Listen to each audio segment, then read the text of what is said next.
এই জমিনে কোরআনের জন্য অনেক রক্ত ঝরেছে, কথা কম মুসলমান জনগণ ঠিক কিনা? আমার এই বাংলাদেশে অসংখ্য আলেমদেরকে বিনা কারণে হত্যা করেছে, কথা কম। শুধু তাই নয়, শুধুমাত্র হকের কথা বলার কারণে এই শতাব্দীর শ্রেষ্ঠ সন্তান ওসমান হাদির মাথায় গুলি করে হত্যা করেছে, কথা কম। ওসমান হাদি একটি ইতিহাস, একটি নাম নয়। ওসমান হাদি এদেশের 20 কোটি লক্ষ জনতার হৃদয়ের স্পন্দন, কথা ঠিক কিনা? ওসমান হাদিকে হত্যা করে ইনসাফের বাতি নিভায় দেওয়া যাবে? মুসলমান জোরে বলেন যাবে। যদি প্রয়োজন হয়, যদি সময় আসে, আমরা ওসমান হাদির মতো এই বুকে বুলেট বেঁধে নেব, জালিমের কাছে মাথা নত করবো না, ঠিক কিনা? মুসলমান, যদি সেই সময় আসে, যদি ডাক আসে, জেলখানায় যাওয়া লাগে, যুদ্ধে যাওয়া লাগে, কারাগারে যাওয়া লাগে, ফাঁসিতে ঝোলা লাগে, কারা কারা ওসমান হাদি হব, 2 হাত তুলে দেখাও।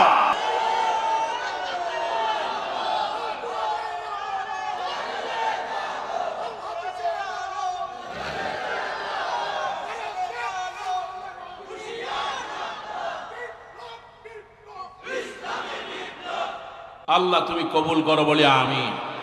ওয়াকাদা রাব্বুকা আল্লা তা'বুদু ইল্লা ইয়্যাহু ওয়া বিল ওয়ালিদাইনি ইহসানা। আল্লাহ পাক সূরা বনী ইসরাঈলের মধ্যে বলেছেন, আমি तमाम পৃথিবীর মানুষকে অর্ডার করে দিয়েছি, ও ছেলেরা, মেয়েরা, সন্তানেরা শোনো, আমি আল্লাহর ইবাদতের পর তোমরা তোমার মা বাবার ইহসান করবে, তাদের দায়িত্ব পালন করবে। সুবহানাল্লাহ। মা বাপ দুনিয়ার শ্রেষ্ঠ সম্পদ, এতে কোনো সন্দেহ। ও আমার ভাইরা, এই সেই মা, সমাজ বিনির্মাণে একজন মায়ের সবচেয়ে বড় ভূমিকা থাকে। সুবহানাল্লাহ কোন? সমাজ বিনির্মাণে নারীদের ভূমিকা আমার আল্লাহ রাব্বুল আলামিন কোরআনুল কারীমের মধ্যে বলেন, কুনতুম খায়রা উম্মাহ উখরিজাত লিন-নাস তা'মুরুনা বিল মা'রুফ ওয়া তানহাউনা আনিল মুনকার। সূরা আল ইমরানের ভিতরে আপনি চলে যান, আল্লাহ পাক বলেন 110 নম্বর আয়াত, কুনতুম খায়রা উম্মাহ, ও আমার মায়েরা, আমার বোনেরা, আল্লাহ রাব্বুল আলামিন আপনাকে বলছেন আপনি হলেন শ্রেষ্ঠ জাতি। তা'মুরুনা বিল মা'রুফ, এই শ্রেষ্ঠ জাতি হিসেবে তারা সত্যের আদেশ দিবে, ভালো কাজের আদেশ দেবে, অসৎ কাজ থেকে ফিরবে। আল্লাহ পাক বলেন ওয়া তুমিনুনা বিল্লাহ, ঈমান আনবে যার উপরে, তিনি কে? এই জন্য আমার ভাইয়েরা, পুরুষরাও যেমন শ্রেষ্ঠ, মহিলারাও তেমন শ্রেষ্ঠ। সুবহানাল্লাহ কোন? এই সমাজটাতে পুরুষের যেমন ভূমিকা সমাজ গঠনে, আদর্শ সমাজ গঠনে, আবার মায়েদের নারীদের ভূমিকাও আছে। আল্লাহ পাক বলেছেন, মান আমিলা সালিহাম মিন যাকারিন আও উনসা ফাহুয়া মুমিন। আজকে আমার হাজারো মা বোনরা যারা এসেছেন, বাবা আপনাকে বলি, আল্লাহ পাক বলেন, যে ব্যক্তি আমল করবে, সে যদি নারী হোক আর পুরুষ হোক, আল্লাহ রাব্বুল আলামিন বলেন সে হলো মুমিন। সুবহানাল্লাহ। আমলের ক্ষেত্রে নারী আর পুরুষ কোনো পার্থক্য, মুসলমান কোনো পার্থক্য আছে? এমন কি আছে নাকি? পুরুষেরা হজ করলে সওয়াব বেশি, মহিলারা হজ করলে সওয়াব কম আছে? পুরুষেরা তাহাজ্জুদ পড়লে সওয়াব বেশি, মহিলারা তাহাজ্জুদ পড়লে সওয়াব কম আছে কোথাও? তেমনি করে গোটা জীবন পুরুষ যেভাবে ইবাদত করলে যে সওয়াব, মহিলারাও করলে সওয়াব। এই সমাজে বড় একটি আদর্শ সন্তান গঠনের জন্য একজন পুরুষের চাইতে একজন নারীর ভূমিকা বেশি। সুবহানাল্লাহ। একটি সমাজ, একটি রাষ্ট্র, একটি পরিবার গঠনের জন্য, আদর্শ সমাজ গঠনে নারীর কোনো বিকল্প। ও আমার ভাইয়েরা, আমার আল্লাহ নবী বিশ্ব নবী রাহমাতুল লিল আলামিন বলেন, সাইয়্যিদাতুন নিসাই আহলিল জান্নাহ, জান্নাতের ভিতরে শ্রেষ্ঠ রমণী হলো চারজন। জোরে বলেন কয়জন? এক নম্বরে যিনি জান্নাতে যাবেন তিনি আর কেউ নন, আমার আল্লাহ নবী বলেন ফেরাউনের স্ত্রী হযরতে আসিয়া। আল্লাহ নবী বিশ্ব নবী বলেছেন দুই নম্বরে যাবেন মা খাদিজা, তিন নম্বরে যিনি যাবেন তিনি হলেন মারিয়াম। আল্লাহ নবী বলেন চার নম্বরে যিনি জান্নাতে যাবেন তিনি আর কেউ নন, আমার আল্লাহ নবীর মেয়ে হযরতে ফাতেমা। কয়জন হলো? মুসলমান জোরে বলেন কয়জন? এই চারজনকে আল্লাহ নবী শ্রেষ্ঠ ঘোষণা করলেন, সুবহানাল্লাহ। আরে আমি অনেক কিতাব খুঁজতে লাগলাম, আমার মিশরের ডক্টর মুস্তাফা মুরাদ, অনেক বড় একজন স্কলার, দাওয়া বিভাগের প্রধান ছিলেন ডক্টর মুস্তাফা মুরাদ। তিনি লিখেছেন আহলিল জান্নাহ, জান্নাতের ভিতরে আন-নিসা ওয়া আহলিল জান্নাহ, জান্নাতে মহিলারা কারা যাবে। আমার আল্লাহ নবী একজন নয়, দুইজন নয়, 30 জন মহিলার কথা বললেন। এই 30 জন হলো জান্নাতি। জোরে বলেন সুবহানাল্লাহ। পুরুষের চাইতে মহিলাদের মর্যাদা রাসূলুল্লাহ দিয়েছেন কয় গুণ? আল্লাহ নবীকে প্রশ্ন করা হলো, ইয়া রাসূলুল্লাহ খেদমত করব কার? আমার আল্লাহ নবী বললেন খেদমত করবা তোমার মায়ের, তারপরে কার? তোমার মায়ের, তারপরে কার? তোমার মায়ের। এবার আল্লাহ নবীকে প্রশ্ন করা হলো, রাসূলুল্লাহ তারপরে খেদমত করব কার? আবার আল্লাহ নবী বললেন তোমার পিতার। কোন সুবহানাল্লাহ। পিতার চাইতে মায়ের মর্যাদা নবী দিয়ে দিয়েছেন কয় গুণ? এই সেই কিতাবের ভিতরে আমি যখন পড়তেছিলাম আহারে মনে পড়ে গেল, আমার আল্লাহর নবী বাবার চাইতে মায়ের মর্যাদা 3 গুণ বাড়ায় দিলেন। ও আমার ভাইরা, আপনারা জানেন আশারায়ে মুবাশশারা জান্নাতে যাবে এমন সুসংবাদ পেয়েছেন পুরুষেরা কয়জন? 10 জন সুসংবাদ পেয়েছেন। আর আমার আল্লাহ রাব্বুল আলামিনের হাবিব একজন নয়, দুইজন নয়, পুরুষের 3 গুণ। আমার আল্লাহ নবী 30 জন মহিলাকে বলেছেন তারা হলো জান্নাতি। জোরে কান্না সুবহানাল্লাহ। ও আমার ভাইরা, আমার মায়েরা, তাকায় দেখেন একটু। 1 নম্বর হলো ফেরাউনের স্ত্রী আসিয়া, 2 নম্বর হলো খাদিজা, 3 নম্বর হলো মারিয়াম, 4 নম্বর হলো ফাতেমা। আমার আল্লাহ নবী এবং তার স্ত্রী হলো খাদিজা, আর পরিবার হলো ফাতেমা। যেমন বাবা তেমন মা, তেমন তার সন্তান। কোন সুবহানাল্লাহ। বাবা মুহাম্মদ সাল্লাল্লাহু, স্ত্রী হলো খাদিজা, জান্নাতের শ্রেষ্ঠ রমণী। কোন সুবহানাল্লাহ। আর মেয়ে ফাতেমা। আল্লাহ নবী বলেছেন এই হলো ফাতেমা। ফাতেমার এত মর্যাদা। আমার আল্লাহ নবী বিশ্ব নবী যখন ক্ষুধা লাগতো ফাতেমার ঘরে চলে আসতেন। ফাতেমা বলতে, ইয়া রাসূলুল্লাহ, ইয়া হাবিবাল্লাহ, আব্বা জান আপনি সব মেয়েদেরকে ধনীদের কাছে বিয়ে দিয়েছেন, কিন্তু আমি ফাতেমা, আমাকে তো গরিবের কাছে বিয়ে দিলেন, আমার ঘরে তো তেমন কিছু থাকে না গো আল্লাহর নবী। হাসান হোসেনের দিকে তাকায় দেখেন কত কষ্টে আছে তারা। ওগো আল্লাহর নবী, আপনি যখন আমার ঘরে আসেন আপনাকে কিছু দিতে পারি না, আমার কষ্ট হয়। আমার আল্লাহ নবী বিশ্ব নবী বললেন, ফাতেমা রে, তুই হলো আমার মা। আমি যখন ফাতেমা তোর কাছে আসি, তোর দিকে তাকালে আমি নবী, আমার পেটের ক্ষুধা দূর হয়ে যায়। বাবা, মা, সন্তান, আবার নাতি হাসান আর হোসাইন। কোন সুবহানাল্লাহ। কেমন পরিবার, আদর্শ পরিবার। ও আমার ভাইরা, আর একটু তাকায় দেখেন। আপনি ইসলামের পূর্বের একটু যদি ইতিহাস চলে যান, এই যে আপনারা জমজমের পানি খান, জমজমের পানি প্রথম যিনি পান করলেন তিনি আর কেউ নন, হযরতে ইসমাঈল আলাইহিস সালামের মা হাজেরা। কোন সুবহানাল্লাহ। আমার ভাইরা, হযরত ইব্রাহিম আলাইহিস সালাম কিতাবের ভিতরে আসছে, সন্তানকে আর স্ত্রীকে দিয়া মরুভূমির ভিতরে রেখে আসলেন। কি খাবেন? খাওয়ার কিছু নাই, নিরাপত্তা নাই। আপনি একটু মা খেয়াল করেন, মা সমাজ গঠনের নারীদেরকে সবচেয়ে ধৈর্যশীল হওয়া বড় জরুরি। সুবহানাল্লাহ। কিন্তু আজ এই সমাজে মহিলারা সবচেয়ে অধৈর্য বেশি কথা কয়। মহিলাদের ধৈর্য বলতে নাই। ধৈর্য একেবারেই কমে গেছে। কতক্ষণ ঠিক কিনা? মহিলারা অস্থির হয়ে যায়। ঘরে যদি টাকা পয়সা না থাকে, অভাব লাগে, তখন তারা পেরেশানি, পুরুষের চেয়ে মহিলারা পেরেশানি বেশি হয়ে যায়। আমার ভাইয়েরা, আমার মায়েরা, খেয়াল করো মা, হযরত ইব্রাহিম আলাইহিস সালাম তার বাচ্চা সন্তান ইসমাঈল আলাইহিস সালামকে আর মা হাজারকে রেখে আসলেন মরুভূমির ভিতরে। আমার আল্লাহ রাব্বুল আলামিন ঘটনা বর্ণনা করতেছেন, আজ আপনি যে হজে যান, এই হজটা আমার আল্লাহ রাব্বুল আলামিন হযরত ইসমাঈল আর ইসমাঈলের সারা জীবনের কাজকে সমর্থন দিয়ে হজ দিয়ে দিলেন। কোন সুবহানাল্লাহ।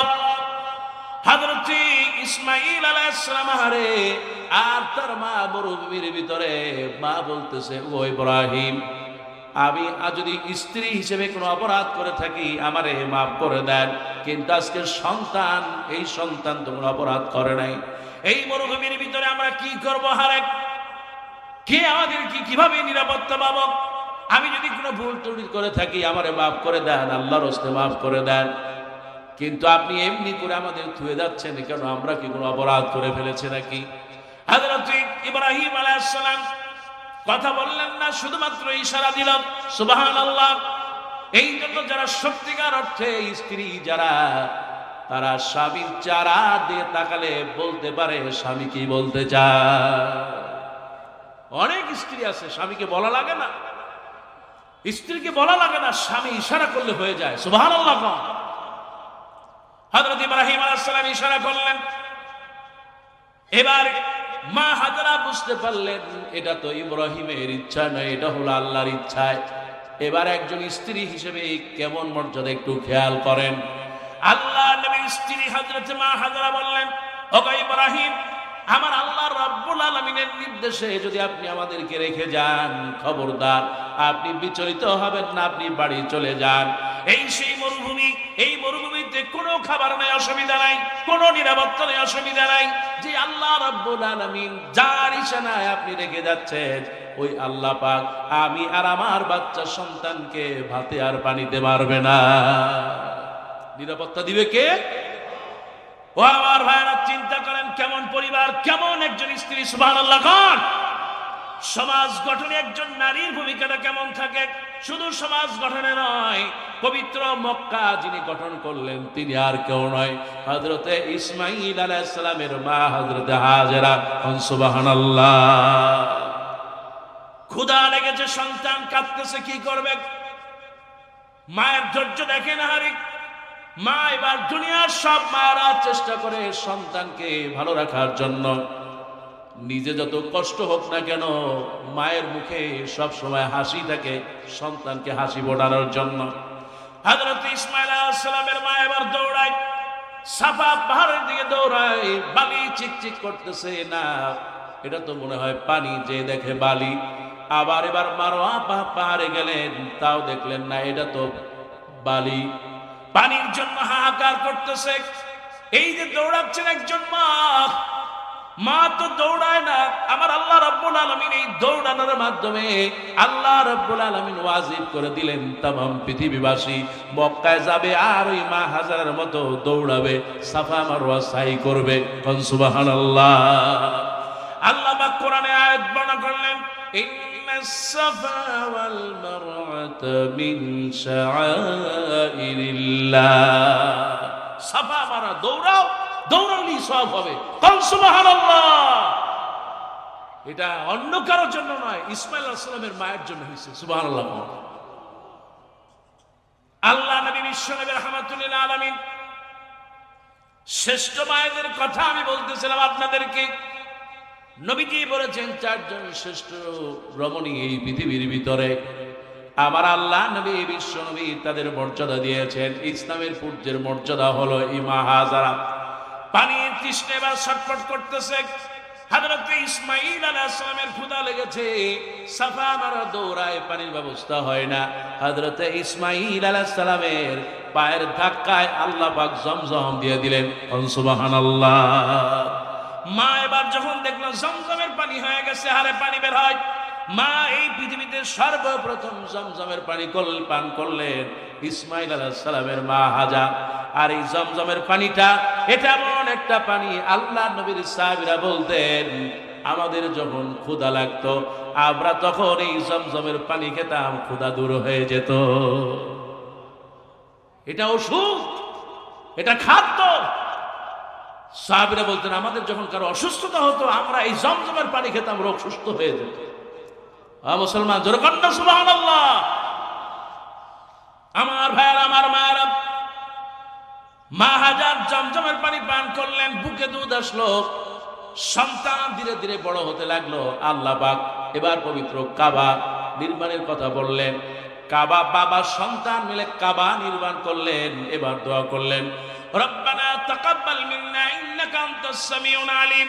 আল্লাহ এই যে তুমি আমাদেরকে কাবা তৈরির জন্য ব্যবস্থা করে দিয়েছো আল্লাহ, আমরা কাবা তৈরি করলাম, এবার তুমি কবুল করে নাও। জোরে বলুন সুবহানাল্লাহ। কবুল করার মালিক আজকে বিশাল মাহফিল, কিন্তু যদি আল্লাহর কাছে কবুল না হয় এর কি কোনো দাম আছে? কোনো দাম নেই। আমার ভাইয়েরা, আমার মায়েরা, এই জন্য ইন্নামাল আমালু বিন্নিয়াত, বান্দা যখন ভালো নিয়ত করে আল্লাহ পাক ওই নিয়তের ভিতরে বরকত দিয়ে দেন। কোন সুবহানাল্লাহ। আল্লাহ নবী বিশ্ব নবী রাহমাতুল লিল আলামিন মসজিদে নববীর ভিতরে বসে আছে। একজন মহিলা, চিন্তা করেন কত ধৈর্যশীলা, কারণ মহিলারা যদি ধৈর্যশীলা হয় তাহলে সমাজটা সুন্দর হয়ে যায়।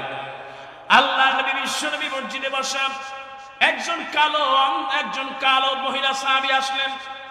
কোরআনের অক্ষর যত না কালো, কাবার গিলাফ যত না কালো, তার চেয়ে আল্লাহ নবীর কাছে যেই মহিলা আসলেন তিনি বেশি কালো।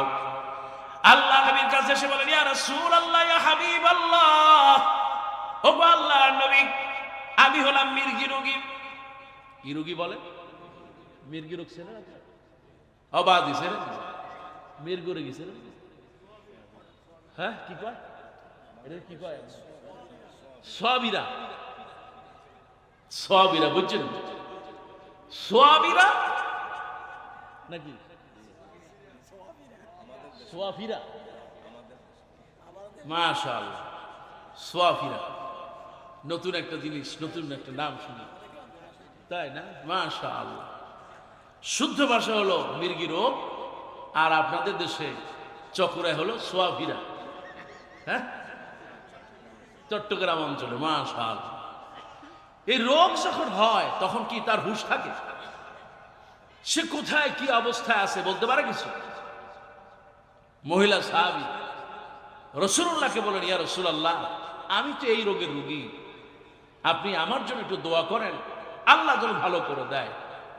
এখন রাসূলুল্লাহ বললেন, মা, আমি চাইলে তোমার জন্য দোয়া করলে তুমি সুস্থ হয়ে যাবে ইনশাআল্লাহ, কিন্তু মা, আমি তো মেয়েরাজে গিয়ে জান্নাতের ভিতরে তুমি ধৈর্য ধারণ করার কারণে আমি দেখেছি জান্নাতে তোমার জন্য আল্লাহ একটা ঘর বানাই দিয়েছে। আর ওটা আসতে পার না? সুবহানাল্লাহ। এবার মহিলা বললেন, ইয়া রাসূলুল্লাহ, ইয়া হাবিবাল্লাহ, আমার এই রোগটা ভালো হওয়ার দরকার নাই, বরং একজন মুমিনের আসল টার্গেট হলো জান্নাত। জোরে কোন সুবহানাল্লাহ।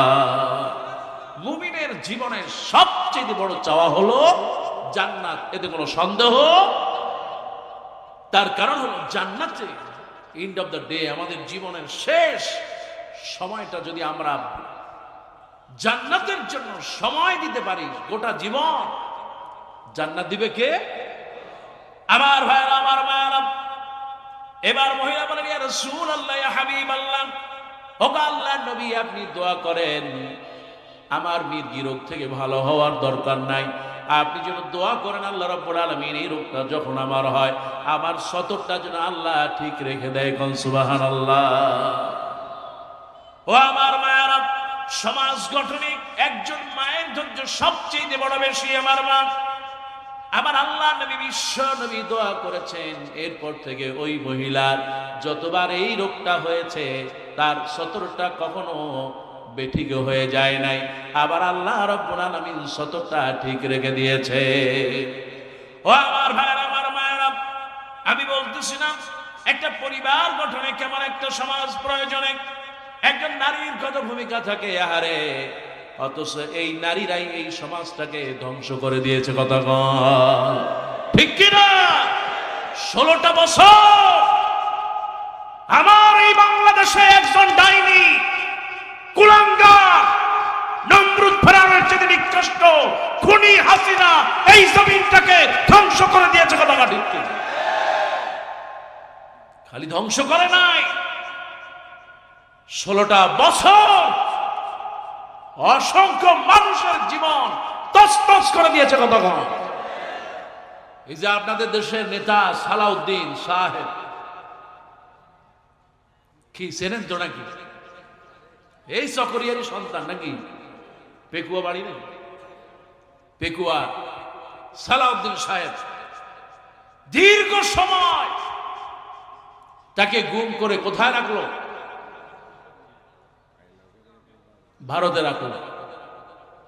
তারপরে অসংখ্য মানুষকে আয়না ঘরের ভিতরে গুম রেখে অসংখ্য মানুষকে জমিন থেকে তিল তিল করে তারপরে বিদায় করে দিয়েছে। কতক্ষণ শহীদ মীর কাসেম আলী রহমতুল্লাহ আলাই আমাকে খুব ভালোবাসতেন, আমি কাছ থেকে তাকে পেয়েছি অনেকবার। তার ছেলে হলো আরমান, কি স্বাস্থ্য ছিল সুবহানাল্লাহ। তাকে যখন জিজ্ঞেস করলাম, ভাই আপনি, তিনি ছিলেন হলো 135 কেজি, সেখান থেকে যখন তাকে যখন বের করে দেওয়া হলো, কোনো মতে আয়েশা ইবনে সিনার সামনে ফেলাই দিল, তার ওজন ছিল মাত্র 66 কেজি।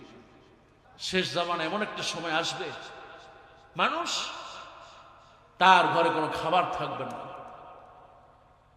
দাজ্জাল আসবে, এসে তার ঘরে সব সম্পদ নিয়ে যাবে। রাসূলুল্লাহর হাদিস, শেষ জামানায় মানুষ দোয়া পড়বে, তাসবিহ পড়বে, আল্লাহ পাক ওই কারণে তার পেট ভরে দিবে। কোন সুবহানাল্লাহ।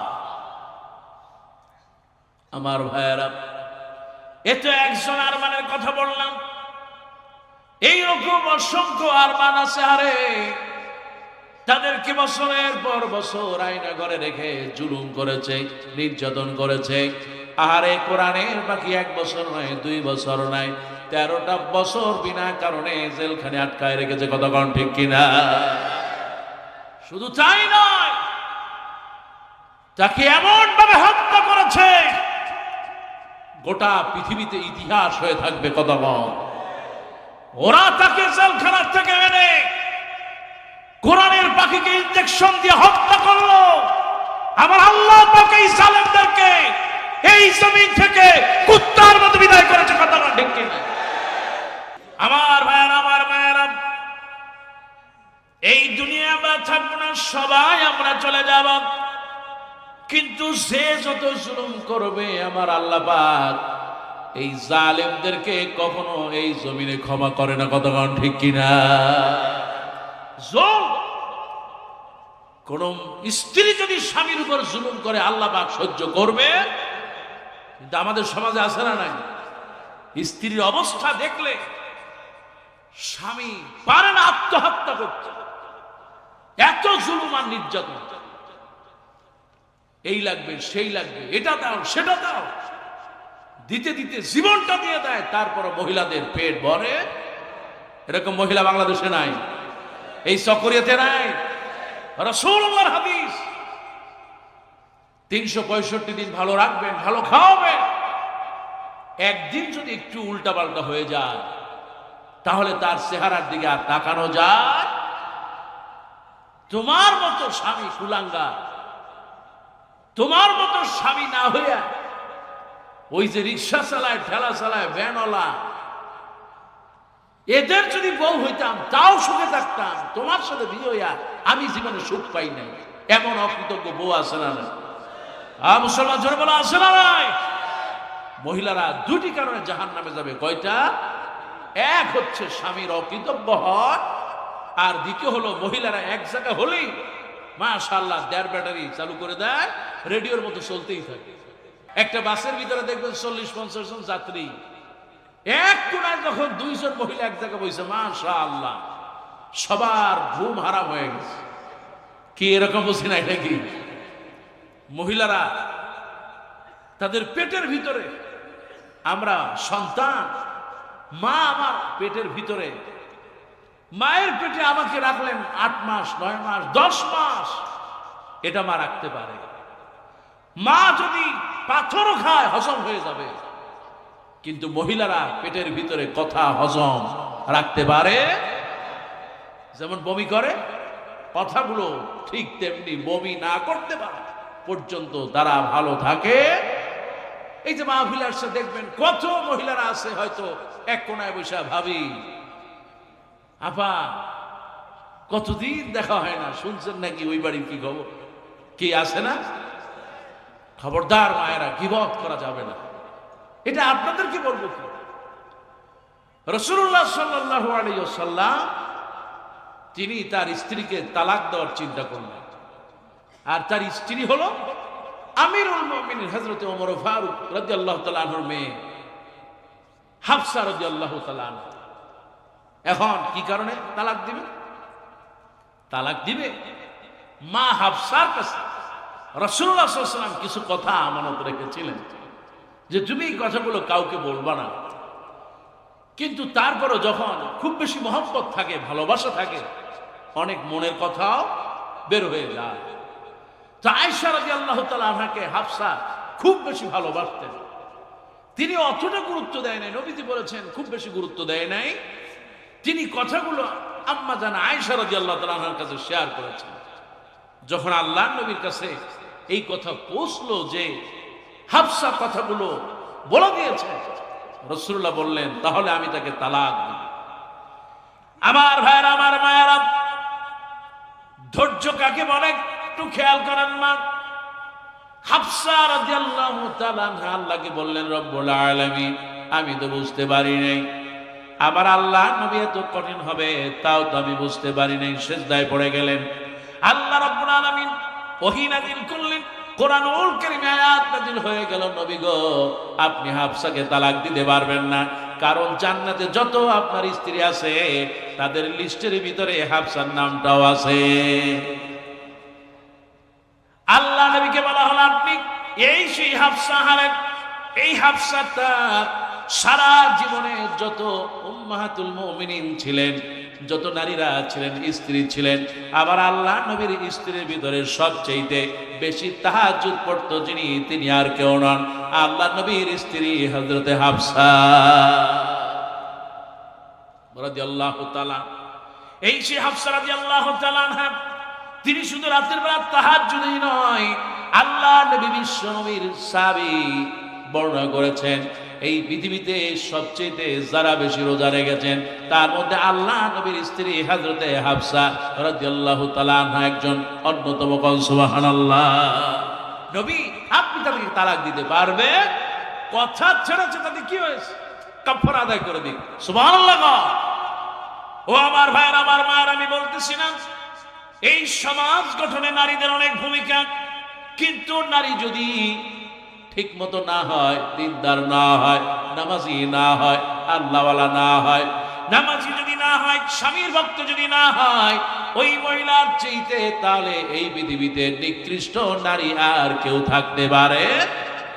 আমার ভাইরা, বিশ্বনবী বলেছেন নারীদের মর্যাদার জন্য নারী 4টি আমল করবে। ইদা সাল্লাতিল মাররাতু খামসা, একজন মা যখন 5 ওয়াক্ত নামাজ পড়বে, ও সামাত শাহরাহা, রমজান মাসে রোজা রাখবে, ওয়া আতাআ যাওজাহা, স্বামীর খেদমত করবে, আনুগত্য করবে, ওয়া হাফাজাত ফারাজাহা, নিজের সতীত্ব পর্দা রক্ষা করবে। আল্লাহর নবী বলেন এই 4টি আমল ওই চকরিয়ার ওই নুরানি কাফেলার মাহফিলে যে সমস্ত মা এবং বোনেরা করতে পারবে, আল্লাহর নবী বলেন আমার আল্লাহ রাব্বুল আলামিন তার জন্য জান্নাতের 8টা দরজা খুলে দিবে। ও আমার মায়েরা, খেয়াল করো, আমার আল্লাহ রাব্বুল আলামিন এই পৃথিবীতে শ্রেষ্ঠ কতজন মহিলাকে বানিয়েছেন একটু খেয়াল করেন। আমার মায়েরা, অসংখ্য মায়েরা যুদ্ধে গিয়েছেন, আহারে আল্লাহ নবীর সাথে তারা সহযোগী ছিলেন। আমার আল্লাহ নবী বিশ্ব নবীর জন্য তাদের মন কাঁদতো। আহারে আল্লাহ নবী গরমের ভিতরে শুয়ে আছেন, নবীর প্রতি তাদের মহব্বত কেমন একটু খেয়াল করেন। মা, আপনাকে যদি সমাজ গঠন করতে হয় নবীজির সুন্নাহ অনুযায়ী আমল করা লাগবে। নবীজি যেমনি করে আমল করেছেন আপনাকে আমল করা লাগবে মা। আল্লাহ নবীকে সাহাবীরা এত ভালোবাসতো, খেয়াল করেন। নবীজি ঘুমিয়ে আছেন রোদের ভিতরে, আহারে গায়ে একটু রোদ পড়েছে, ঘাম পড়তেছে। আমার আল্লাহ নবী, বিশ্ব নবীর ঘামগুলো আহারে মহিলারা বোতলের ভিতরে ভরে ভরে তারপরে রাখতেছেন। আল্লাহ নবী জিজ্ঞেস করেন, খালা আপনি কি করতেছেন? বলে, এই যে ঘাম আমি বোতলে ভরে রাখতেছি তার কারণ হলো আমি যখন নামাজে দাঁড়াই এইটা আমার গায়ে মেখে দেই আতর, এবং এটা এমন মিশক আম্বারের চাইতে ঘ্রাণ বেশি হয়ে যায়। সুবহানাল্লাহ। এই সেই নবী রাহমাতুল লিল আলামিন। আমার আল্লাহ নবীর কাছে চারটা জিনিস সবচেয়ে প্রিয় ছিল, তার মধ্যে এক নম্বরে ছিল নারী। সুবহানাল্লাহ। আমার মায়েদেরকে আল্লাহ নবী এত মর্যাদা দিয়েছেন। আমার আল্লাহ রাব্বুল আলামিন মায়াকে মর্যাদা দিয়েছেন। এই পৃথিবীতে হারে আমার আল্লাহ রাব্বুল আলামিন সর্বপ্রথম নারীদেরকে মর্যাদা দিয়েছে জান্নাতের ভিতরে একজন স্ত্রী হযরতে হাওয়া। সুবহানাল্লাহ। আদম এবং হাওয়া আলাইহিস সালাম, একজন মা।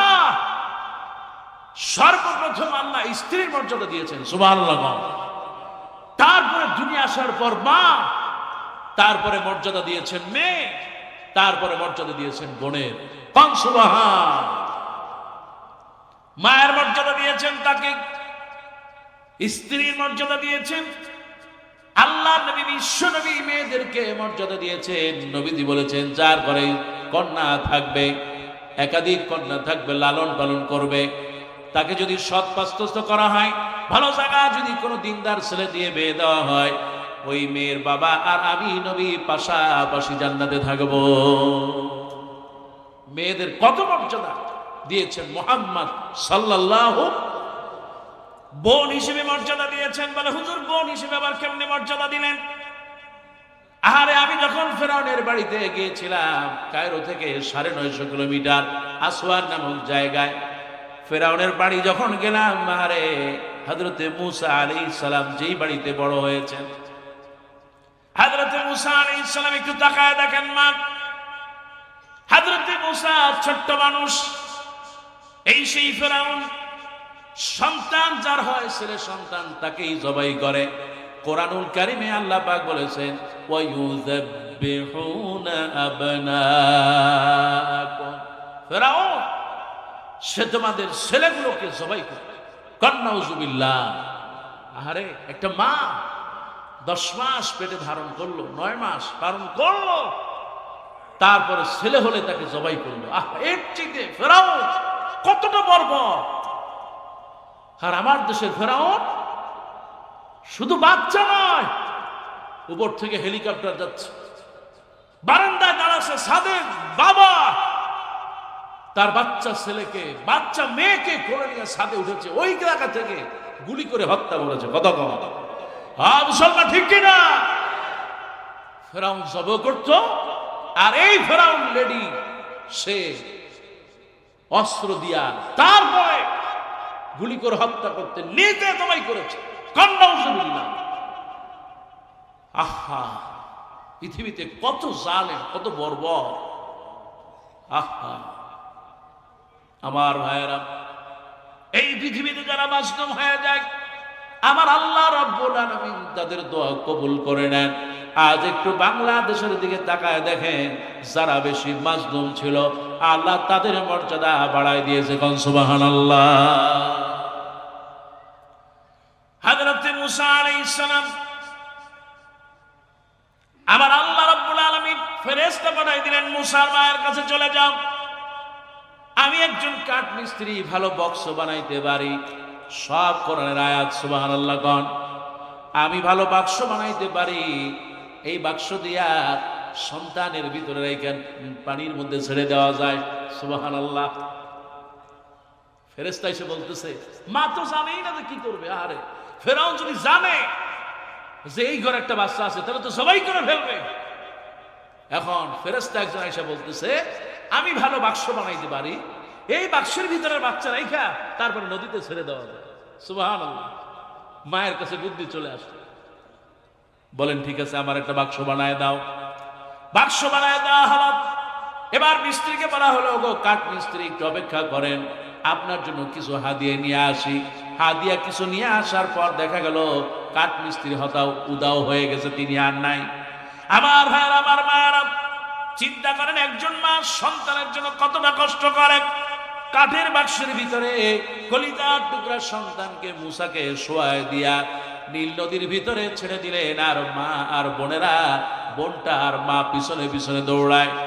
আল্লাহর নবী বিশ্বনবী রাহমাতুল্লিল আলামিন বর্ণনা করেছেন, কিতাবের ভিতরে আসছে হযরত মুসা আলাইহিস সালামের বাক্সটা ভাসতেছে নীল নদে, আর পিছনে মা দৌড়াচ্ছে। হঠাৎ করে মা পড়ে যায়, হোঁচট খেয়ে মায়ের আঙ্গুলটা ফেটে যায়, রক্ত বের হয়ে গেল।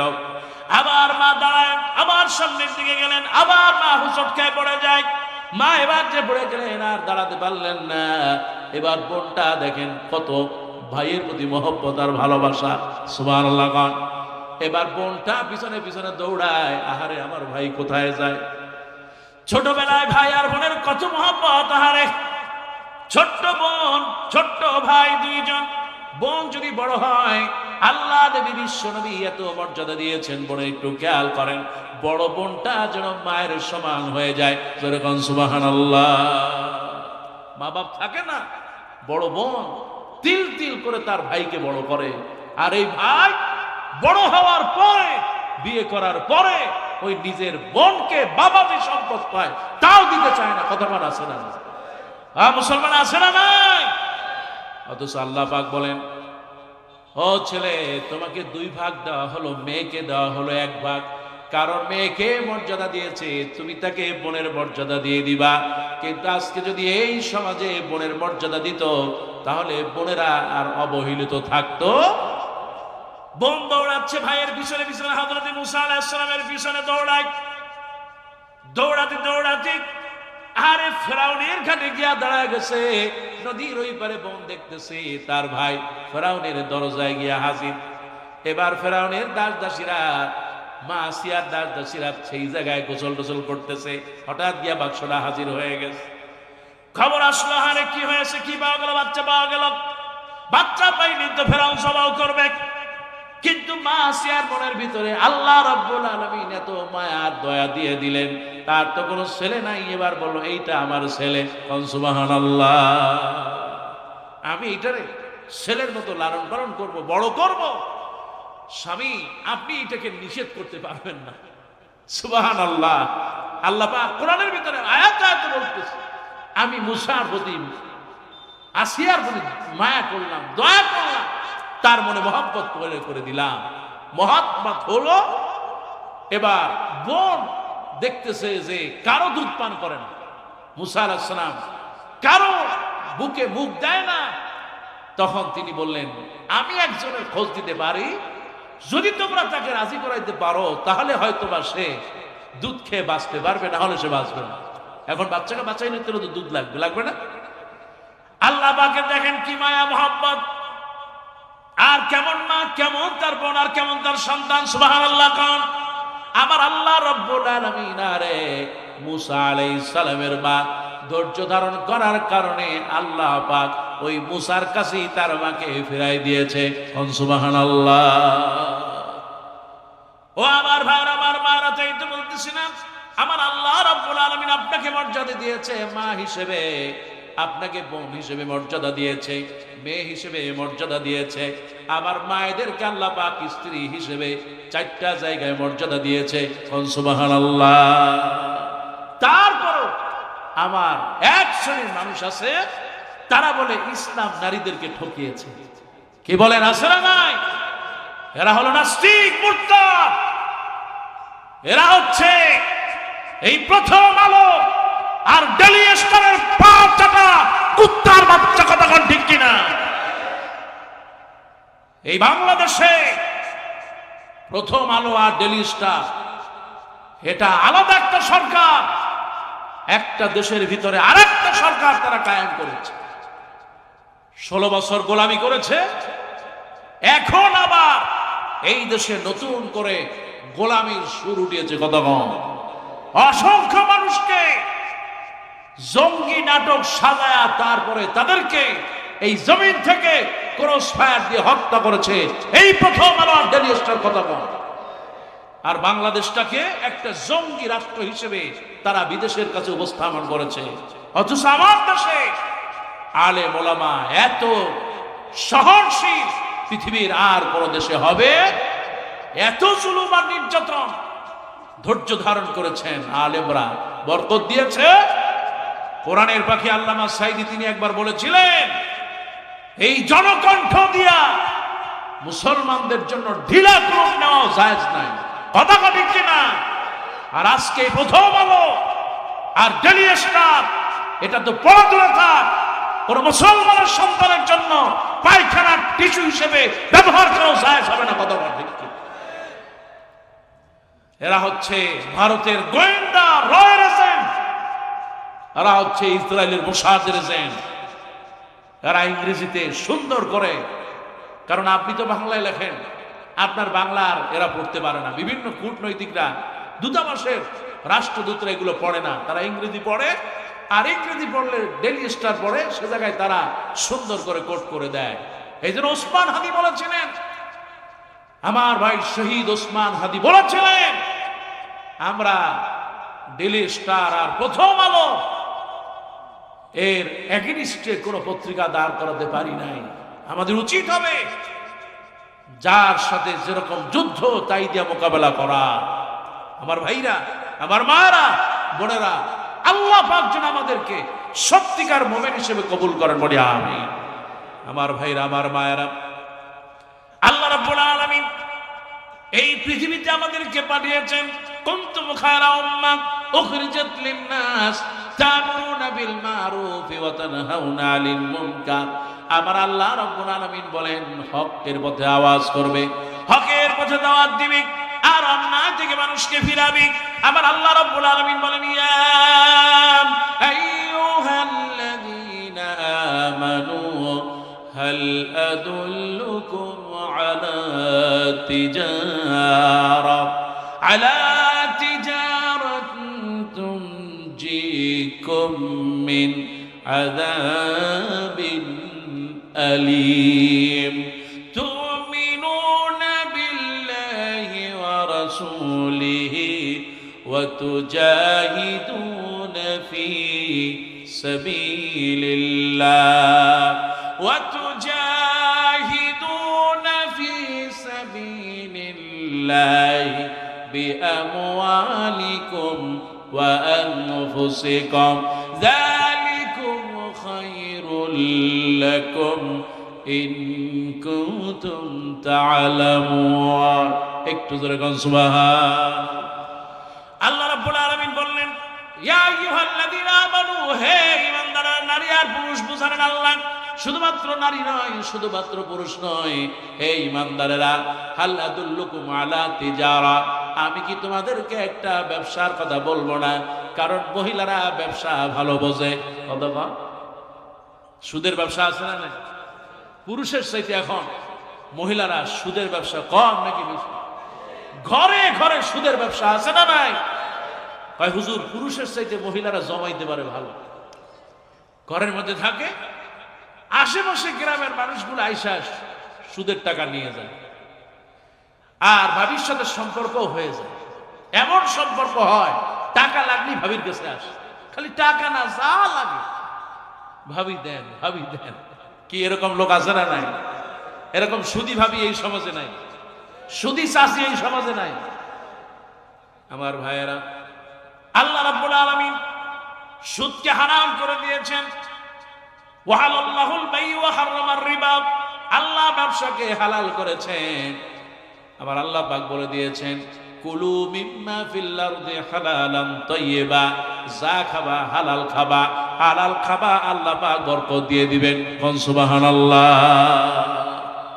আমার ভাই, আমার মারা, আমার আল্লাহ রাব্বুল আলামিন বলেন, হে ঈমানদার নারী আর পুরুষ, আমি কি তোমাদেরকে একটা ব্যবসার কথা বলবো না? যে ব্যবসাটা যদি করতে পারো, তুনজিকুম মিন আযাবিন আলীম, আবার আল্লাহ রাব্বুল আলামিন জাহান্নামের আযাব থেকে বাঁচায় দেবে। জাহান্নাম থেকে বাঁচাবে কে? মুসলমান জোরে বলো, কে? জাহান্নাম থেকে আল্লাহ ছাড়া কেউ বাঁচাইতে পারবে আমার ভাইরা আমল লাগবে তিনটা, জোরে বলেন কয়টা? আল্লাহ রাব্বুল আলামিন বলেন এক নম্বর আমল হলো তুমিনুনা বিল্লাহি ওয়া রাসূলিহি, এক নম্বর হলো আল্লাহর প্রতি ঈমান। আর আজকে আমরা যারা আছি যার প্রতি ঈমান এনেছি তিনি কে? আল্লাহর প্রতি ঈমান আনলে খুশি হয়ে যায়। ঈমান আল্লাহ, কিন্তু আল্লাহর প্রতি অবিচল থাকা যায়। ঈমান আনছি এখন ঠিক আছে ভাই আপনাদের সাথে আছি, কিন্তু কিছুক্ষণ পরে যখন জুলুম নির্যাতন হবে অমনি পিছন থেকে ভাইগে যায়। কি এরকম লোক আছে? আল্লাহ পাক বলেন ইন্নাল্লাযীনা ক্বালু রাব্বুনাল্লাহ, নিশ্চয় আজকের মাহফিলে যারা বলবে আমার রব হলো আল্লাহ, ও আমার ভাইরা সকলেই বলেন আমাদের রব কে? আল্লাহ পাক বলেছেন নিশ্চয় যারা বলবে আমার রব হলো আল্লাহ,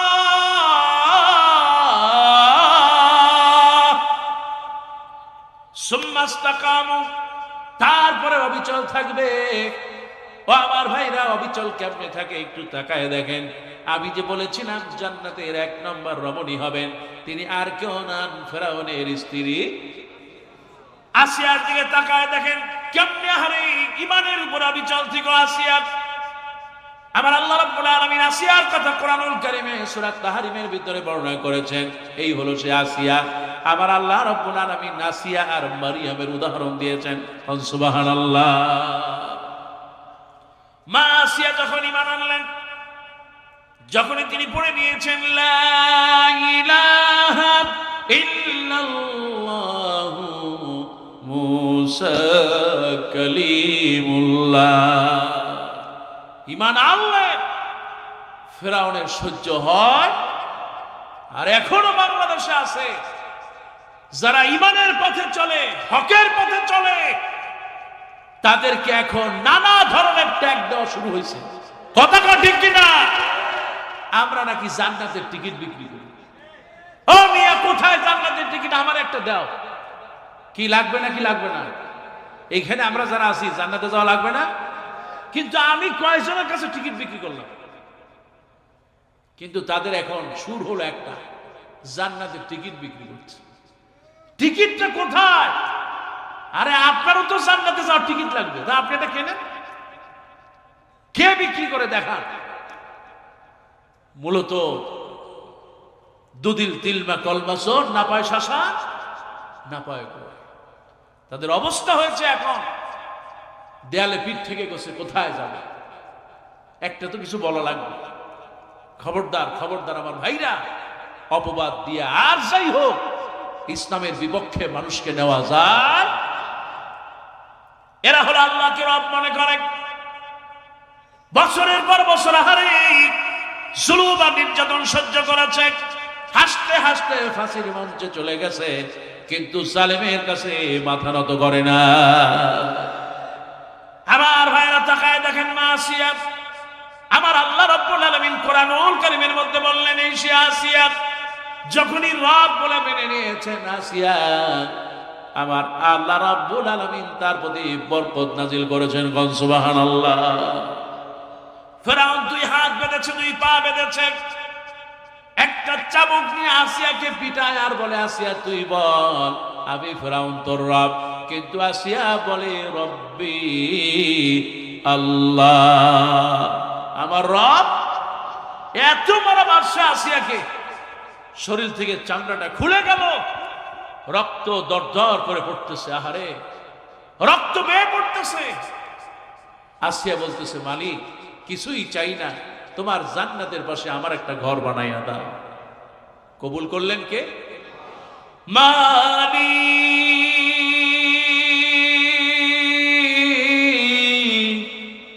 মালিক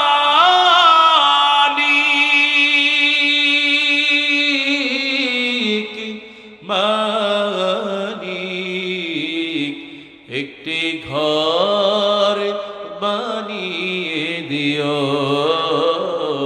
একটি ঘর বানিয়ে দিও। মালিক তুমি জান্নাতে তোমার কাছে আমার একটি ঘর বানিয়ে দিও, একটি ঘর বানিয়ে দিও। বিভীষিকাময় সে মহাদিনে তোমার প্রতিবেশী করে নিও মালিক, মালিক, মালিক, একটি ঘর বানিয়ে দিও। লিল্লাহি তাকবীর, লিল্লাহি তাকবীর। আল্লাহ পাক বলেছেন নিশ্চয়ই যারা বলবে আমার রব হলো আল্লাহ, সুম্মাস্তাকামু, তারপরে অবিচল থাকবে, বিপদ আসবে, মুসিবত আসবে, পরীক্ষা আসবে, তারপরে যদি রবের উপরে অবিচল থাকে, আল্লাহ পাক বলেন তাতানাজ্জালু আলাইহিমুল মালাইকা, আমি আল্লাহ পাক ওই নারী আর পুরুষের উপরে ফেরেশতা পাঠিয়ে দেব। সুবহানাল্লাহ। আল্লাহ পাক বলেন শুধু তাই না, আল্লাহ তাখাফু ওয়ালা তাহজানু, তাদের কোনো চিন্তাও নাই আর পরকালে তাদের কোনো ভয় নাই। আল্লাহ পাক বলেন নবী আপনি তাদেরকে ওয়া আবশিরু বিল জান্নাহ, ওয়া আবশিরু বিল জান্নাতিল্লাতী কুনতুম তুআদুন। একটু জোরে বল আল্লাহু আকবার। আল্লাহ রাব্বুল আলামিন বলেছেন নিশ্চয়ই যারা আল্লাহর উপর ঈমান আনবে, আল্লাহকে রব বলে নিশ্চয়ই যারা মানবে, তারপর অবিচল থাকবে, আবার আল্লাহ রাব্বুল আলামিন বিপদে মুসিবতে ফেরেশতা পাঠাবেন। আল্লাহ পাক বলেছেন তাদের কবরে কোনো চিন্তা নাই, হাসরে কোনো ভয় নাই, মিজানে পুলসরাতে কোনো চিন্তা নাই।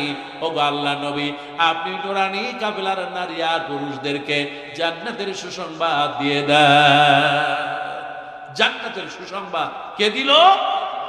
ও আমার ভাই আমার মারা, সেই জন্য বলতে চাই এক নম্বর হলো আল্লাহর প্রতি ঈমান। আমরা নারী আর পুরুষ যারা আছি আল্লাহর প্রতি ঈমান আনবো, আর আল্লাহর প্রতি ঈমানের উপরে অবিচল থাকবো, ভেঙে যাওয়া যাবে না, লা তাহজান, হতাশ হওয়া যাবে না। মাগো আপনাকে বলি জীবনে যত কষ্ট করেছেন সব কষ্টের প্রতিদান পাবেন, হতাশ হওয়া যাবে। আমার ভাইরা দুই নম্বর হলো তুমিনুনা বিল্লাহি ওয়া রাসূলিহি, আল্লাহর প্রতি ঈমান আনবেন এক। দুই নম্বর হলো রাসূলের প্রতি ঈমান আনা। তার মানে রাসূল যেভাবে বলেছেন, যেইভাবে করেছেন, ওইভাবে যদি জীবনটা মা কাটাতে পারেন আল্লাহ খুশি হয়ে যায়। আল্লাহ রাব্বুল আলামিন বলেছেন নবী আপনি বলে দেন কুল ইন কুনতুম তুহিব্বুনাল্লাহা ফাত্তাবিউনি ইউহিব্বুকুমুল্লাহ ওয়া ইয়াগফির লাকুম যুনুবাকুম ওয়াল্লাহু গফুরুর রহিম। আল্লাহ রাব্বুল আলামিন সূরা আলে ইমরানের 31 নম্বর আয়াতে বলেন নবী আপনি বলে দেন যদি তোমরা আল্লাহর ভালোবাসা পেতে চাও, যদি তোমরা আল্লাহর মহব্বত পেতে চাও, তাহলে আমি নবীদের অনুসরণ করো, ইউহিব্বুকুমুল্লাহ। আল্লাহ তোমাদেরকে ভালোবাসবেন, শুধুমাত্র ভালোবাসবেন না, আল্লাহ তোমাদের গুনাহগুলো ক্ষমা করে আল্লাহ জান্নাত দিয়ে দিবেন। সুবহানাল্লাহ। আল্লাহর ভালোবাসা পেতে হলে রাসূলের মহব্বতের বিকল্প, রাসূলের মহব্বত হচ্ছে রাসূল যা যেভাবে করেছেন ওইভাবে করা।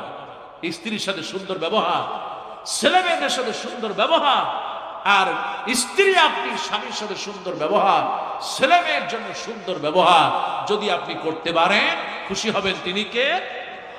আল্লাহ। নবীর স্ত্রী আম্মা জান আয়েশা রাদিয়াল্লাহু তাআলা আনহা, তিনি সপ্তাহে 2টা রোজা রাখতেন, ইয়াউমুল ইসনিন ওয়া ইয়াউমুল খামিস। আমার আল্লাহ নবী 2 দিন রোজা রাখতেন, সোমবার আর বৃহস্পতিবার। সুবহানাল্লাহ। কি বার? সোমবার, সোমবার আর বৃহস্পতিবার। নবীজিকে যখন প্রশ্ন করা হলো ইয়া রাসূলুল্লাহ কি কারণে আপনি রোজা রাখেন, আল্লাহ নবী বলেছেন সোমবার উলিদতু ফিহি, আমি এই দিনে জন্মগ্রহণ করেছি, এই জন্য আমি রোজা রাখি।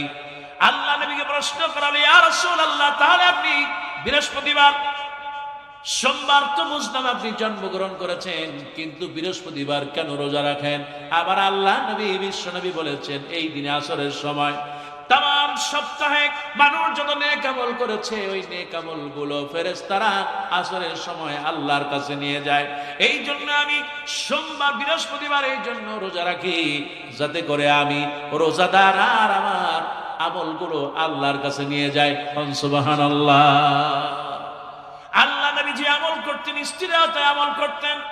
আম্মা জান আয়েশা রাদিয়াল্লাহু তাআলা আনহা তিনি এই রোজা রাখতেন সোমবার আর বৃহস্পতিবার। এবার আল্লাহ নবী বিশ্ব নবীর স্ত্রী আম্মা জান আয়েশা রোজা অবস্থায় আর কিছুক্ষণ পর মাগরিবের আযান হবে, তিনি ইফতার করবেন। মাত্র 3টা খুরমা তার সামনে আছে আর 1 গ্লাস পানি। হঠাৎ করে একজন মহিলা দেখলেন 2টা বাচ্চা মেয়ে নিয়ে তার দুয়ারের সামনে হাজির হয়ে গেছে।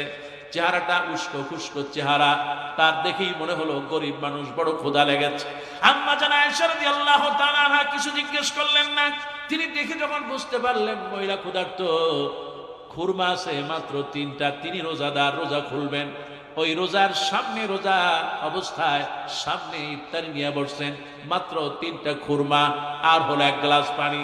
এবার যখন মহিলা আল্লাহর নবীর স্ত্রীর সামনে আসলাম, আম্মা জান আয়েশা তার হৃদয়টা ছিল কোমল, দরিদ্রের জন্য তিনি কাজ করতেন। সুবহানাল্লাহ।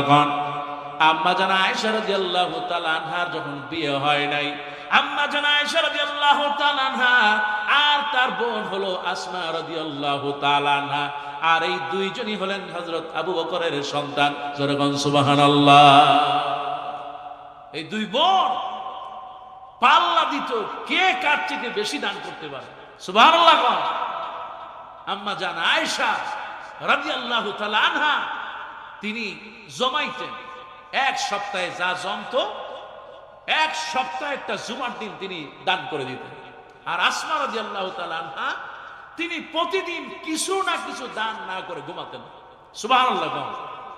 যেমন বোন আসমা, তেমন বোন আয়েশা, আর তেমন তার পিতা হযরত আবু বকর। সুবহানাল্লাহ। আহা, কি পরিবার গঠন হয়েছে। আল্লাহ নবী বিশ্ব নবী বলেছেন, তামাম পৃথিবীর মানুষের সব আমল যদি 1 পাল্লায় দেওয়া হয় আর আবু বকরের আমল যদি 1 পাল্লায় দেওয়া হয়, হযরত আবু বকরের ওজনটা বেশি হয়ে যাবে। বাবা যেমন তার সন্তানগুলো তেমন। এই সেই হযরত আসমা রাদিয়াল্লাহু তাআলা আনহা আরে আল্লাহ নবীর জন্য অনেক কষ্ট সহ্য করেছেন, আম্মা জান অনেক কষ্ট করেছেন। এবার রোজা অবস্থায় আর ইফতার অবস্থায় যখন মহিলা আসলেন 2টা বাচ্চার সামনে, আমার আম্মা জান আয়েশা রাদিয়াল্লাহু তাআলা আনহা তিনি পানি দিয়ে ইফতার করলেন, আর ওই 3টা খেজুর ওই 3 জনকে মায়ের হাতে তুলে দেন। সুবহানাল্লাহ। মা বাচ্চা একটা কোলে আর একটা ছোট হাতে নিয়ে আসে। দেখবেন অনেক সময় আপনার পাশেই অনেক মা গরিব মানুষ আসে, বাচ্চা একটা কোলে আর একটা হাতে ধরে নিয়ে আসে। কি এরকম মা আছে না? আম্মা জান আয়েশা রাদিয়াল্লাহু তাআলা আনহা লক্ষ্য করলেন ওই যে মহিলাকে 3টা খুরমা দেওয়া হলো, তিনি একটা খুরমা রাখলেন আর 2 সন্তানকে 2টা দিয়ে দিলেন। সন্তান 2টা খুরমা খাওয়ার পর এবার পেটে ক্ষুধা আছে, বললেন মা তোমার যে খুরমাটা আছে ওইটা মাগো আমাকে দাও। এবার মা নিজের পেটে ক্ষুধা, কিন্তু মা সন্তানের মুখের দিকে তাকায় নিজের ক্ষুধাটাকে বিসর্জন দিয়া আম্মা জান আয়েশা রাদিয়াল্লাহু তাআলা আনহা দেখলেন এবার মা ওই খুরমাটা তার সন্তানদেরকে দিয়া দিলেন। সুবহানাল্লাহ। আম্মা জান আয়েশা আল্লাহর নবীর কাছে গিয়ে বলেন, ইয়া রাসূলুল্লাহ, ইয়া হাবিবাল্লাহ, ওগো আল্লাহর নবী, আমি আজকে এমন ঘটনা দেখেছি জীবনে আর কখনো দেখি নাই। নিজে হারে পেটে ক্ষুধা, কিন্তু নিজে না খেয়ে সন্তানদেরকে দিয়ে দেন। ওগো আল্লাহর নবী, এই মায়ের ফজিলত কি? আল্লাহ নবী বিশ্ব নবী বলেছেন, ও আয়েশা, ওই যে মা নিজে খায় নাই, সন্তানদের মুখের দিকে তাকায়া নিজের খুরমাটা ওই সন্তানদেরকে দিয়ে দিল। ওগো আয়েশা, তুমি সাক্ষী থেকো, আবার আল্লাহ রাব্বুল আলামিন ওই মাকে জাহান্নামের আগুন থেকে বাঁচায়া ওই খুরমাটা সন্তানদের দেওয়ার কারণে আল্লাহ পাক তাকে জান্নাতের মেহমান বানিয়ে দিবে। সন্তানদের জন্য মা বাপ যা করে প্রত্যেকটাতে বরকত দেয়। তিনি কে? অনেক সন্তান তা বুঝতে চায় না। অনেক সন্তান এত কষ্ট করে হারে, মা বাপ এত কষ্ট করে, তারপরও সেই মা বাপকে গুরুত্ব দেয়। মা বাবার চাইতে শ্বশুর শাশুড়ির প্রতি মোহব্বত বেড়ে যায়। কি আমি কি ভুল বললাম? নিজের স্ত্রী আর শ্বশুর শাশুড়ি নিয়ে ব্যস্ত থাকে, নিজের ভাই বোন মা বাবা যদি এই শীতের ভিতরে কম্বল ছাড়াও থাকে, তাও সন্তানের কিছু আসে যায়। খবরদার সন্তানেরা, হুমা জান্নাতুকা ওয়া নারুকা, তোমার মা তোমার জান্নাত, তোমার মা তোমার জাহান্নাম। যদি তুমি খেদমত করতে পারো, মহব্বত করতে পারো, জান্নাতে যাবে।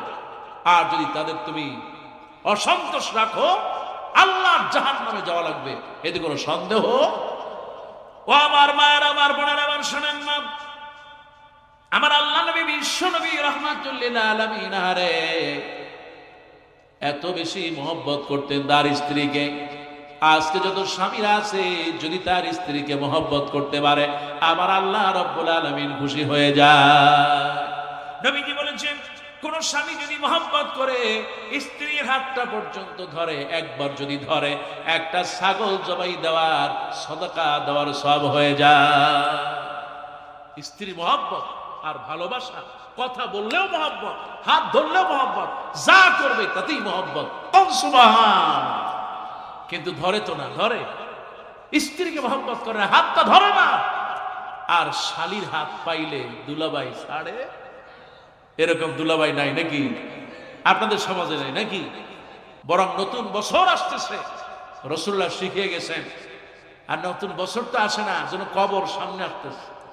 দিন যায়, বয়স বাড়ে না, বয়স কি কমে। আজকে আমি জুমায় বলতেছিলাম যে মানুষের বয়স বাড়ে না, আস্তে আস্তে বয়স কমে।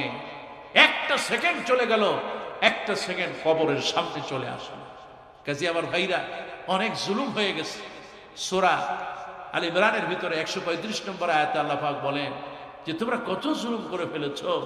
যদি তোমরা জুলুম হয়ে যায়, ফাহিশ হয়ে যায়, তাহলে তোমরা বেশি বেশি করে যাকারুল্লাহ, আল্লাহর জিকির করো, তাসবিহ পড়ো, ইস্তিগফার পড়ো।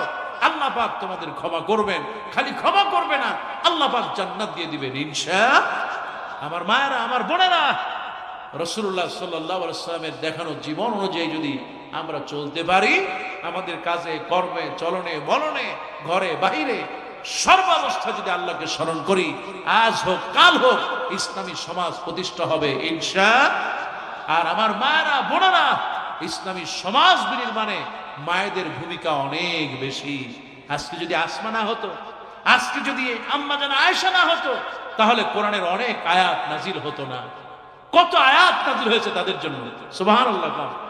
কোরআনুল কারীমে আল্লাহ পাক সূরা নিসা দিয়েছেন, বিশাল একটা সূরা দিয়েছেন। আমার ভাইরা, শেষ করতে চাই, তবে আল্লাহর কাছে সাহায্য চাই। আমরা এই যে বিশাল নুরানি কাফেলার ঐতিহাসিক 32তম সিরাতুন নবী সাল্লাল্লাহু আলাইহি ওয়াসাল্লাম মাহফিল, আগামীকালকে আখিরি মুনাজাত হবে ইনশাআল্লাহ। আগামীকাল নিজে, ছেলে মেয়ে, পরিবার পরিজন সবাই মিলে আপনারা আসবেন। কি বলেন, আসবেন তো নাকি? কারা কারা দিয়েছেন দুইটা হাত দেখায় দেন। আল্লাহ সবাইকে তুমি কবুল করো, বলি আমিন। আমার ভাইরা, আমার মায়েরা, আমার বোনেরা, আমি হয়তো কিছু গরম কথাও হয়তো বলে ফেলতে পারি, অনেকের মনে হয়তো কষ্ট লাগতে পারে, কিন্তু ভাই 16টা বছর আমাদের অনেক কষ্ট হয়েছে, অনেক জুলুম আমাদের উপর হয়েছে, অনেক নির্যাতন হয়েছে, অনেক মামলা হয়েছে। আমার ভাই সেই বোঝে যে কষ্ট করে আর জুলুম সহ্য করে। কাজেই আল্লাহর কাছে সাহায্য চাই। আল্লাহ পাক আজকে আমি যে কথাগুলো বললাম, এই সমাজ বিনির্মাণে মায়েদের ভূমিকা, আল্লাহ পাক যেন আমাদেরকে বেশি বেশি করে মায়েদের সবাই মিলে সুন্দর সমাজ গড়ার তৌফিক দেন, বলি আমিন। আমার মায়েরা সবসময় আমলের মধ্যে থাকবেন, দোয়া পড়বেন, রাদিতু বিল্লাহি রাব্বা ওয়া বিল ইসলাম দীনা ওয়া বিনবিয়িনা মুহাম্মদ সাল্লাল্লাহু আলাইহি সাল্লাম। রাসূল বলেছেন, যেই মা এই দোয়াগুলো পড়বে, আল্লাহ পাক জান্নাতে তার জন্য ঘর বানিয়ে দেন। রাসূলুল্লাহ বলেছেন, ফাকরাউল কোরআনা ফাইন্নাহু ইয়াতি ইয়াউমাল কিয়ামা শাফিয়ান লিআসহাবি। যে ব্যক্তি কোরআন পড়বে, এই কোরআন তার জন্য সুপারিশকারী হয়ে যাবে ইনশাআল্লাহ। রাসূলুল্লাহ বললেন, যে ঘরে কোরআন পড়ে ওই ঘরটা হলো আসল ঘর, আর যেই ঘরে কোরআন হয় না ওই ঘর আর কবরস্থানের মধ্যে কোনো পার্থক্য নাই। কাজী আমার ভাইরা, আমার মায়েরা, বোনেরা, কোরআনের সাথে সম্পর্ক রাখবো। আর এই নুরানি কাফেলার উদ্যোগে যা হবে প্রত্যেকটা অনুষ্ঠানে আমরা অংশগ্রহণ করব ইনশাআল্লাহ। পাক আমার আজকের এই যে সমস্ত ভাইয়েরা, নুরানি কাফেলার যে সমস্ত সদস্য ভাইয়েরা, যে সমস্ত দায়িত্বশীলরা, সভাপতি, সেক্রেটারি, প্রতিষ্ঠাতা, অন্যান্য যারাই আছে, সকলের জন্য আমরা দোয়া করব। আল্লাহ পাক যেন এই নুরানি কাফেলাকে কিয়ামত পর্যন্ত আল্লাহ পাক তার কাজগুলো করে যাওয়ার তৌফিক দেন, বলি আমিন। আল্লাহুম্মা আমিন। রব্বানা যালামনা আনফুসানা ওয়া ইল্লাম তাগফির লানা ওয়া তারহামনা লানাকুনান্না মিনাল খাসিরিন। রব্বানা লা তুযিগ কুলুবানা বা'দা ইয হাদাইতানা ওয়া হাব লানা মিন লাদুনকা রাহমা ইন্নাকা আনতাল ওয়াহ্হাব। রব্বুল আলামিন, চকরিয়ার ঐতিহ্যবাহী নুরানির কাফেলা আল্লাহ, আয় আল্লাহ নুরানি কাফেলার 32তম আয় আল্লাহ তাআলা সিরাত মাহফিল, যারা এই দুটি হাত তুলেছি আমরা সবাই গুনাহগার, মেহেরবানি করে জিন্দেগীর গুনাহগুলো মাফ করে দাও। রব্বুল আলামিন, তুমি আমাদের রব, আয় আল্লাহ তোমার কাছে বলি আল্লাহ মৃত্যুর আযাব সইতে পারবো না, কবরের আযাব সইতে পারবো না। আল্লাহ গো, যারাই হাত তুলেছি দয়া করে আমাদের হাত দুইখানা কবুল করে নাও। আয় আল্লাহ তাআলা, দুনিয়ায় থাকবো না মালিক, কেমনে সইব আল্লাহ জাহান্নামের আযাব? হাসরের ময়দানে আল্লাহ তোমার কাছে কেমনে দাঁড়াবো? আল্লাহ গো, তুমি আমাদের রব, ও গো আল্লাহ তুমি একটু আমাদের দিকে তাকাও আল্লাহ। আজকের এই মাহফিলে কত গুনাহগার আছে মালিক, আয় আল্লাহ কত জিনাকার আছে আল্লাহ, আয় আল্লাহ কত পাপী আজকে দুটি হাত তুলেছে গো মালিক, দয়া করে আমাদের জিন্দেগীর গুনাহগুলো মাফ করে হাতগুলো কবুল করে নাও। রব্বুল আলামিন, অনেকে হাত তুলেছি মালিক, জনম দুঃখী মা দুনিয়ায় বেঁচে নাই, আয় আল্লাহ দুনিয়ায় যার মা নাই তার চাইতে বড় অসহায় কেউ আর হয় না রে আল্লাহ। আল্লাহ গো, মা বড় নিয়ামত, যার ঘরে আছে নিয়ামত গুলো নাজিল হয়। রব্বুল আলামিন, মায়ের দিকে তাকালে গুনাহগুলো ঝরে যায়, মা দোয়া করলে কবুল হয়ে যায়। ওগো মালিক, ওগো রব, ওগো আল্লাহ, মা এত বড় নিয়ামত আল্লাহ হারায় ফেলেছি, মা নাই। অন্ধকার কবরে কেমন আছে জানি না, সারা জীবন কষ্ট করে আজকে অন্ধকার কবরে ঘুমায় গেছে মা।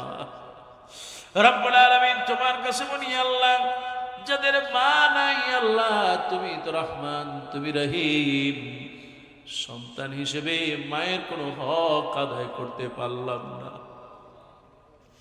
মা এত কষ্ট করে গেল আল্লাহ। অভাবের সংসার মালিক, তেমন কোনো ভালো রান্না হতো না, যদি কিছু ভালো রান্না হতো মা আগে প্লেটে নিয়ে আমার মুখে দিয়ে দিত।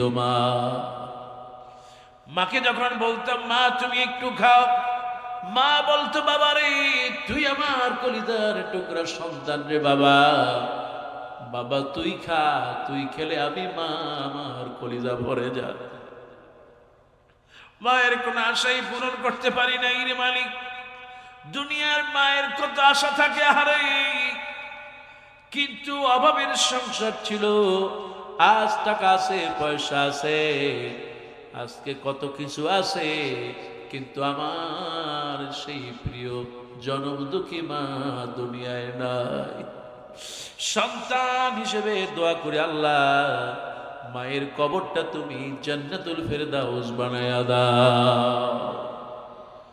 আয় আল্লাহ তাআলা, অনেকে হাত তুলেছি আল্লাহ, জনম দুঃখী মাও নাই, বাবাও নাই। আবার অনেকে হাত তুলেছে আব্বা জান দুনিয়ায় বেঁচে নাই। যাদের আব্বা নাই আল্লাহ জায়গা জমি টাকা পয়সা সব রেখে গেল আব্বা। অন্ধকার কবরে কেমন আছে জানি না। আজকের মাহফিল থেকে যাদের বাবা নাই, বাবার জন্য দোয়া করি আল্লাহ। আয় আল্লাহ তাআলা, স্কুলের পাশ দিয়ে গেলে মনে হয় আব্বার কথা মনে পড়ে যায়, ঈদগাহের পাশ দিয়ে গেলে আব্বার কথা মনে হয়। আল্লাহ গো, আব্বার কথা ঘরে গেলে বেশি মনে পড়ে যায়। সব কিছু রেখে আব্বা চলে গেল, কেমন আছে জানি না। আল্লাহ গো, আব্বা জানের কবরে তুমি জান্নাতের বিছানা বিছাইয়া দাও। মা বাপ যাদের বেঁচে আছে হায়াত বাড়ায়া দাও। মা বাপ যাদের অসুস্থ আছে সুস্থ করে দাও। ওগো মালিক, আজকের এই মাহফিলে হাজার হাজার মা বোনেরা যারা আসছেন আল্লাহ, অনেকের হাতে বাচ্চা, অনেকের পেটে বাচ্চা, অনেকের কোলে বাচ্চা। আল্লাহ, আয় আল্লাহ তাআলা, বাহিরে প্রচন্ড কুয়াশা। আল্লাহ, এই কুয়াশাকে উপেক্ষা করে যত মাই জায়গা আসছেন, চাচি বোন, যত খালা নানি দাদি, আল্লাহ সকলের জন্য দোয়া করি, হাত দুইখানা কবুল করে নাও। আয় আল্লাহ তাআলা, অনেক যুবতী মেয়েরা আছে আল্লাহ, বিয়ের বয়স হয়েছে কিন্তু বিয়ে হচ্ছে না। আল্লাহ, তাদের বিয়ের ব্যবস্থা করে দাও। আবার অনেকের বিয়ে হয়েছে অনেকদিন হলো, বাচ্চা হয় না। আয় আল্লাহ তাআলা, নুরানি কাফেলার মাহফিল আল্লাহ, বড় বরকতের মাহফিল। আশেপাশে আত্মীয় স্বজন প্রত্যেকের ঘর ভরা, প্রত্যেকের বাড়ি ভরা। আল্লাহ, আয় আল্লাহ, বরকতের আশায় অনেক মেয়েরা হাত তুলেছে, বিয়ে হয়েছে বাচ্চা হয় না, বড় আশা নিয়ে হাত তুলেছে। কোরআনের মাহফিলে দোয়া কবুল হবে। আল্লাহ, যার বাচ্চা নাই আল্লাহ, তুমি আল্লাহওয়ালা নেককার সন্তানের মা বানায়া দাও। রব্বুল আলামিন, ওগো মালিক, ওগো আল্লাহ, আজকের এই মাহফিল থেকে দোয়া করে আল্লাহ, আমি যা জানাজা পড়া গিয়েছিলাম ওগো মালিক, শুধু এই চকরিয়া নয়, সারা বাংলাদেশে আল্লাহ একটা নেককারজনক ঘটনা ঘটিয়েছে। রব্বুল আলামিন, এই মাহফিলের সম্মানিত সহসভাপতি আল্লাহ, আয় আল্লাহ, তার স্ত্রী ও কন্যার নির্মমভাবে নিহত হয়েছে মালিক। আজকে হাজারো জনতা নিয়ে অসহায় এতিমের মতো বলি আল্লাহ, দুনিয়ায় তো বিচার পাবো না, তোমার ওই আরশে আজিম থেকে তাদের বিচারের ফয়সালা করে দাও। রব্বুল আলামিন আল্লাহ, এত নির্মম ভাবে মানুষ মরে মালিক। আল্লাহ, চোখের সামনে রে বাবা তার মেয়ের লাশ কাঁধে করলো, স্ত্রী লাশ কাঁধে করলো। আল্লাহ, এত কষ্ট করেছে মালিক। এলাকাবাসী, শুধু পুরুষ নয়, হাজার হাজার মহিলারা কেঁদেছে।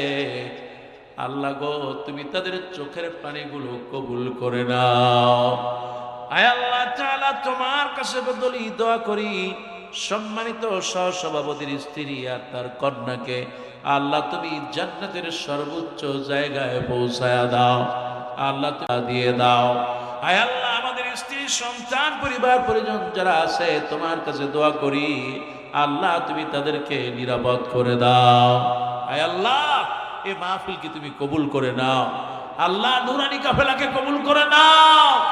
আয় আল্লাহ, এই মাহফিলে এই চেয়ারে যারা বসে আলোচনা রাখতেন, আল্লাহ, আমি ক্ষুদ্র মানুষ, আল্লাহ লুৎফুর রহমান রাহেমাহুল্লাহ, আল্লাহ, মনে হচ্ছে যেন তিনি আজও এই জায়গায় বসে হুঙ্কার দিচ্ছেন। আল্লাহ, রফিক বিন সাইদি, আল্লাহ, আয় আল্লাহ, কত অসংখ্য ওলামারা আল্লাহ কথা বলেছেন। আল্লাহ, যারা দুনিয়ার থেকে বিদায় নিল, আল্লাহ কবরটা জান্নাতের টুকরো বানায় দাও। আল্লাহ, এই মাহফিলে যারা কথা বলেছেন এখনো বেঁচে আছেন, আল্লাহ, অধ্যাপক মফিজুর রহমান, ডক্টর আবুল কালাম আজাদ বাশা, আল্লাহ, কামরুল ইসলাম সাইদ আনসারি, শামীম বিন সাঈদি, সাদিকুর রহমান আজহারি, আব্দুল্লাহ আল আমিন, মুফতি আমির হামজা, আল্লাহ, এরকম যারাই আল্লাহ কোরআনের ময়দানে কথা বলছে, রব্বুল আলামিন তুমি প্রত্যেকের মর্যাদা আল্লাহ কয়েক লক্ষ গুণ বৃদ্ধি করে দাও। রব্বুল আলামিন যতগুলো হাত তুললাম এই নুরানি কাফেলার মাহফিল, আল্লাহ দয়া করো, মায়া করো আল্লাহ।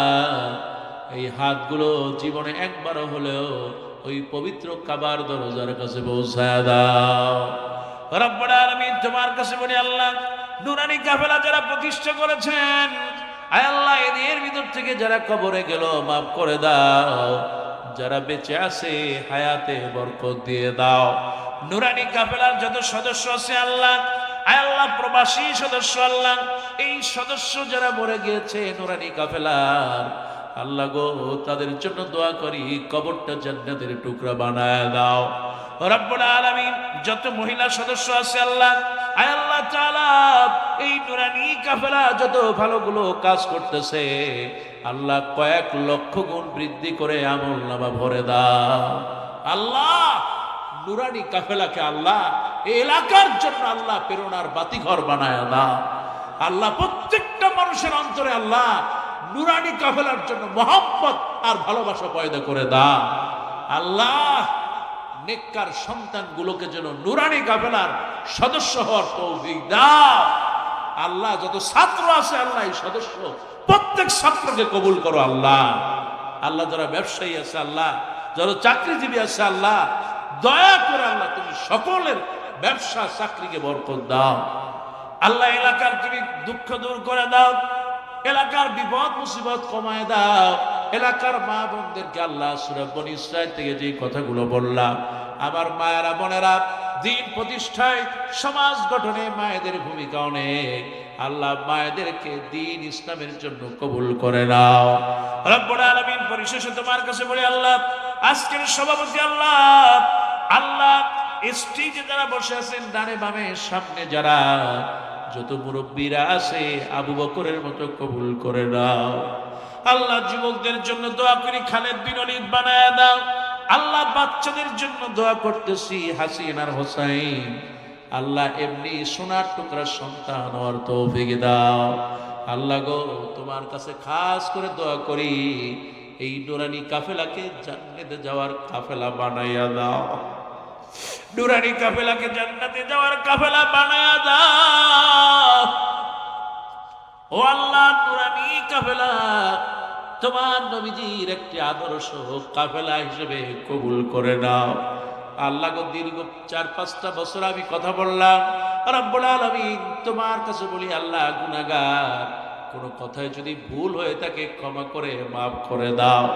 রব্বুল আলামিন তোমার কাছে পানা চাই আল্লাহ, এই মাহফিল আল্লাহ তোমার খাস রহমত বরকত দিয়া কিয়ামত পর্যন্ত মাহফিলকে কবুল করে নাও। আয় আল্লাহ এই নুরানি মাহফিল থেকে, নুরানি কাফেলার মাহফিল থেকে, চকরিয়ার মাহফিল থেকে দোয়া করে আল্লাহ আজকে সকলের অন্তরটা যেন পড়ে আছে ঢাকা বিশ্ববিদ্যালয় মসজিদের পাশে। আল্লাহ আয় আল্লাহ তাআলা তোমার একজন নবীর সাহাবী হযরত ওসমান রাদিয়াল্লাহু তাআলা আনহুর নামে তার নাম, আয় আল্লাহ ওসমান রাদিয়াল্লাহু তাআলা আনহুকে শহীদ করা হয়েছে। আল্লাহ গো আমাদের ভাই ওসমান হাদিকে হত্যা করো আল্লাহ। রব্বুল আলামিন আল্লাহ এই ওসমান হাদিকে যারা হত্যা করেছে মালিক এই জমিনে তুমি তাদেরকে ল্যাংটা বানায়া দাও। রব্বুল আলামিন ওসমান হাদির সন্তানকে যারা এতিম বানায়াছে আল্লাহ তুমি তাদেরকে এতিম বানায়া দাও। রব্বুল আলামিন তোমার কাছে বলি আল্লাহ আর যেন কোন ওসমান হাদি না হয়। এই জমিনে যারা দ্বীনের জন্য ইসলামের জন্য কাজ করে আল্লাহ তুমি সবাইকে খালেদ বিন ওলীদের মতো কবুল করে নাও। আল্লাহ গো তোমার কাছে দোয়া করি আল্লাহ আগামী বছরটা বড় নিয়ামতের বছর, বড় কঠিন পরীক্ষার বছর আল্লাহ আমাদের সকলকে কবুল করে নাও। আয় আল্লাহ তাআলা পরিশেষে বলি আল্লাহ যতগুলো হাত তুলেছি জি নুরানি কাফেলার সিরাতুন নবী সাল্লাল্লাহু আলাইহি ওয়াসাল্লামের মাহফিল, আল্লাহ গো দয়া করো মায়া করো জীবনে একবার হলেও নবীজির কবরের কাছে গিয়া সরাসরি সালাম দেওয়ার জন্য কবুল করে নাও।